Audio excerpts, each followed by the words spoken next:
seeing something soon.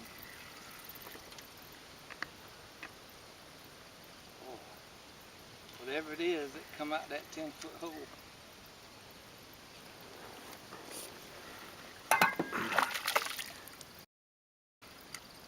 That's an eel. Tell me it's an eel. Yep. Oh man. Look at that. You know what that is? That's good catfish bait for sand tea.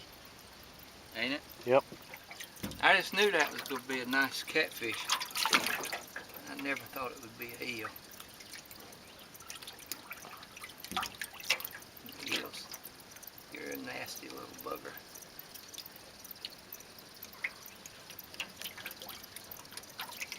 I don't want him to slime up the line.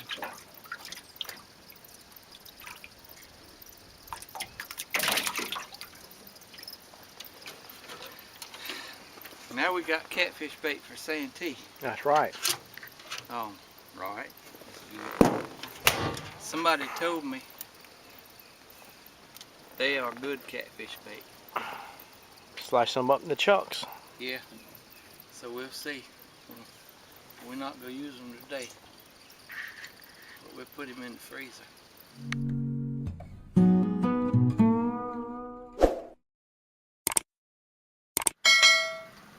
Alright, Chad's hooked up again. Oh, this one's a little bit better. With another big old brim. Okay. We just had a boat come by with a man and his wife, and I guess they've been fishing this morning. He said they caught one fish. So Paul and I, we ain't never been here ever, and we got several fish. Yep. Now I'm not saying that I'm any better of a fisherman than anybody else, but folks, when you go out here and you're in a place like this, you got to find the holes. If you find the holes, you can catch the fish. Now I got Paul in the front monitoring the depth finder when we were coming along here, and we found what, a 9-foot hole. And we said, well, we're gonna drop right here and we're gonna try it, and it's been productive. I mean, we ain't tearing them up, but we're catching some fish. So when you're out here in a strange place, you got to do that, and you got to find the holes. And electronics are very helpful. And we don't have an expensive depth finder today. We're using a little depth finder. It's like I think we probably got that at Harbor Freight or something like that. Yes, Harbor Freight. On Amazon. And it shows you some fish when there's some fish out there. But more importantly, it shows you where the drop-offs are and where the holes are. So when you come to a strange place and you're fishing, it's worth your while to got a bump on that one. It's worth your while to check out and spend a little bit of money and get a little depth finder.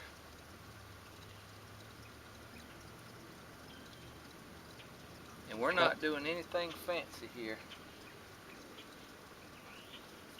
We are just fishing with worms on the bottom. Paul does have a cricket out.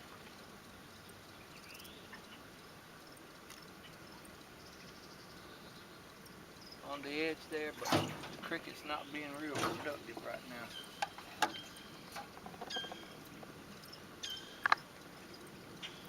Anyway, we'll see if we can get on something else. Maybe this one isn't an eel. Whatever it was, it bit a cricket. Your cork's gone. Yeah, I got a fish too. Oh, we got a catfish, boys. Come on. You got yours on? I think it's another little one. We got a double. We got all, oh, they're still on there. You are the red breast man. You're the catfish at Channel Cat. Well, he's got spots, but yeah, that's a channel. Alright, red breasty, back in the water. You need to get on some bigger ones. So we've been fishing in this canal. We've just been working the edges and everything, and we caught several red breasts in here. We got looks like a good many in there. It's pretty nice. Yep, very successful trip. Yep, successful trip, and we're going to head out of this area, and we're going to try and get back to the main river. So probably cast a little bit on the way. So anyway, we did real good so far. It's a little easier to film now because the sun's to our back, so, and it's probably easier to control the boat because the wind's to our back. Because Paul was fighting the wind the whole time coming into this area. So